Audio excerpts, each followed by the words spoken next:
Germantown Multi Speciality Hospital, Dr. Mir Jawad Zar Khan, National Award winner, Senior Orthopedic Surgeon and Director of Germantown Multi Speciality Hospital। इनके साथ most senior and world experience doctor की team आपकी खिदमत में रहेगी। Doctor Wasif Azam, doctor Bharvi Chandori.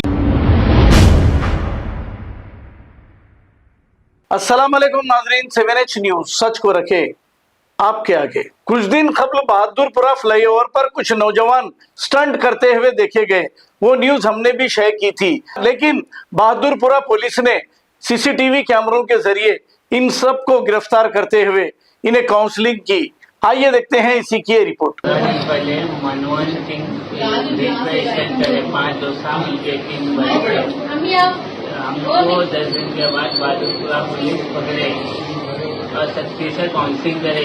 हम लोग ये बोलना चाहते हैं और कोई मतलब अपना बहादुरपुरा पुलिस काउंसलिंग करेगी सख्ती से।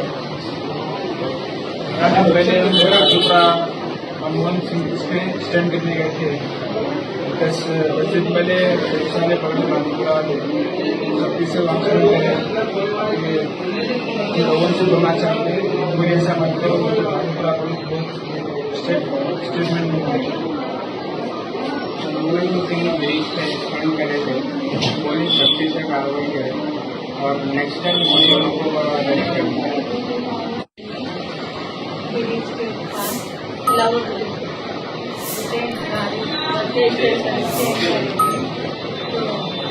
Germantown Multi Speciality Hospital, Dr. Mir Jawad Zar Khan, National Award winner, Senior Orthopedic Surgeon and Director of Germantown Multi Speciality Hospital। इनके साथ most senior and world experience doctor की टीम आपकी खिदमत में रहेगी। Doctor Wasif Azam, doctor Bharvi Chandori, senior cardiologist और दीगर specialist doctor की टीम खिदमत अंजाम दे रही है। Robotic surgery, advance cath lab, MRI, operation theatre, ICU, 2D ultrasound and pathological laboratory की 24 घंटे इमरजेंसी सर्विस के साथ अपने तमाम अमराज का मुकम्मल इलाज करवाइए। Germanten multi speciality hospital, opposite to pillar number 150, Attapur, Hyderabad. Please हमारे चैनल को लाइक करिए, शेयर करिए, सब्सक्राइब करना ना भूले। 7H न्यूज आपकी आवाज।